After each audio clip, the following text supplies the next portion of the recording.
আসসালামু আলাইকুম, welcome to ওয়েস বিডি 97 বিডি। তো আজকে কি বলতাম, একটা ভাইরাল ব্রাদারের সবচেয়ে স্পেশাল জোস একটা ডিজাইন নিয়ে আমরা কাস্টমাইজ করছি।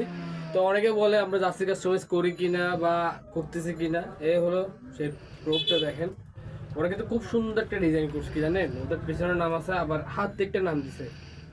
দেখেন, খুব দারুণ, কিন্তু আবার হাতে রিবু আছে। তাদের গলার ডিজাইনটা খুবই দারুণ। তো আপনারাও চান আপনাদের নিজের পছন্দ মতো কিছু ডিজাইন করা, অথবা তারপরে জাস্ট অনেকে বলবে আপনারা এক পিস করেন কিনা, আমরা কিন্তু ট্রাই করতেছি এক পিস করার জন্য। আর একটা কথা দেখেন, ট্রেন্ডিং হুডি দেখছেন, ট্রেন্ডিং হুডি চলতেছে এখন জর্দানের এরকম ডিজাইন। আমরা কিন্তু কাস্টমাইজ ডিজাইনগুলো এক পিস থেকে শুরু করে 2 পিস 3 পিস করি ইনশাল্লাহ। সামনে ট্রাই করতেছি এরকম জার্সিগুলো এক পিস করার জন্য। বর্তমানে 10 পিস থেকে স্টার্টিং করি। Thank you so much. আর যারা সরাসরি এসে দেখতে যাচ্ছেন, এসে দেখতে পারেন, আমাদের স্যাম্পল থাকে এখানে। আর আমাদের শপের লোকেশন তালতল ফরিদাপাড়া, বহদ্দারহাট। আর কন্ট্যাক্ট করতে পারেন আমাদের সাথে, অথবা ইনবক্স করতে পারেন। আমাদের কন্ট্যাক্ট নাম্বারটা স্ক্রিনে দেওয়া আছে, হোয়াটসঅ্যাপ নাম্বার দেবেন। আসসালামু আলাইকুম। আমাদের